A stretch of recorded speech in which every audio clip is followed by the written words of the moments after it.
आदिवासियों और जनजातियों की नुमाइंदगी कर रहे थे छोटा नागपुर के मुंडा जनजाति के श्री जयपाल सिंह मुंडा। एक ईसाई मिशनरी परिवार की मदद से पढ़ने के लिए वो ऑक्सफोर्ड इंग्लैंड गए थे। वो बहुत अच्छे हॉकी खिलाड़ी थे और 1928 में ओलंपिक गोल्ड जीतने वाली भारतीय टीम के कप्तान भी। आदिवासियों के लिए आरक्षण के मुद्दे को उन्होंने सभा के सामने पूरे जोर से रखा। As far as properties are concerned, we ought to provide for restrictions in public interest for the protection of minority and backward groups. Absolutely. And this is very important. Very, very important. You see, I being an Adivasi can vouch for the fact that this one thing either makes me, gives me a new life or finishes me off completely. We must make it definite that the lands of the Adivasis are protected. And I want it to be definitely, most certainly mentioned in the Constitution. Very well. In pursuance of what Sri Jayapal Singh has just said, we might add, after public interest, including the protection of minority groups and tribes. Why not? उस दिन एक हक तो हमने हर आदिवासी को दे ही दिया कि उनकी भूमि न कोई खरीद सकता है और न वो उसे किसी गैर आदिवासी को बेच सकते हैं। आज 6 दशकों बाद औरतें आरक्षण की मांग कर रही हैं, क्योंकि हमारे सदनों में महिला सांसदों की तादाद औरतों की आबादी के अनुपात में ना के बराबर है। आगे चलकर संविधान सभा में बात जब शस्त्र रखने के हक को लेकर हुई तो केवल सिखों को किरपाण रखने का अधिकार मिला। फौरन दूसरे लोगों ने अपने अपने रिवाजों की दुहाई देते हुए शस्त्र रखने के हक को मूल अधिकारों के तौर पर मांगा। आदिवासियों के नेता और नुमाइंदे श्री जयपाल सिंह के तेवर तो सबसे अलग थे। Sir, this matter of the Arms Act has been mischievously applied against the Adivasis. Let me give you the instance of the Oraons. They are the 4th largest group of Adivasis in India.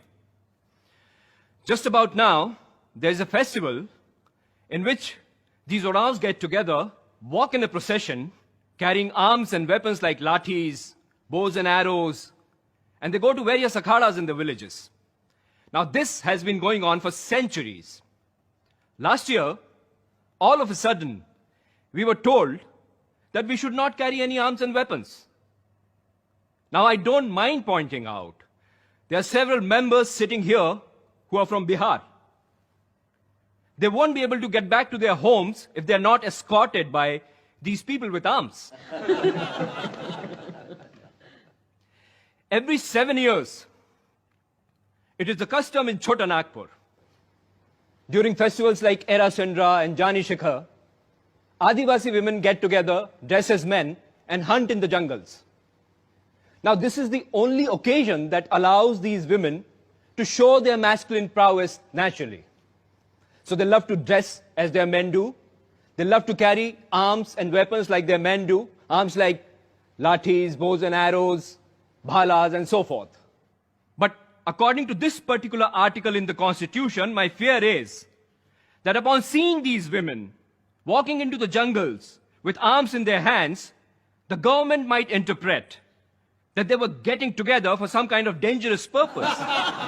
And I propose to accept his amendment, so the matter may be postponed until then. I submit that by the back door, there seems to be a collective attempt here to interfere with the religious rights of the most ancient people of this country, the Adivasis.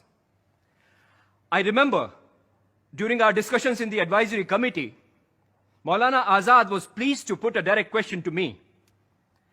And his question was, "Kya ye mazhabi cheez hai? Is this a religious matter?" Now, sir, as far as the Adivasis are concerned, there's absolutely no religious ceremony, no religious festival that can be performed or celebrated without the use of rice beer. So pardon my saying so, but this amendment seems to be a vicious one. It seeks to interfere with my religious rights. So whether you put it in the Constitution or not, I am not prepared to give up my religious privileges. छोटे अल्पसंख्यक समुदायों की भाषाओं के अपने दावे थे, जैसे कि आदिवासियों की भाषाएं। Mr. President, So I feel that I would not be discharging my duties properly if I didn't plead to the House that in Schedule 7A, some of the Adivasi languages, which are spoken not just by a few, but literally by millions, should also be included. These languages are Mundari, Gondi, and Oraon. Sir, all I plead to this House is simply this, that the languages spoken by the most ancient people living in this country should find a place of honor in the schedule.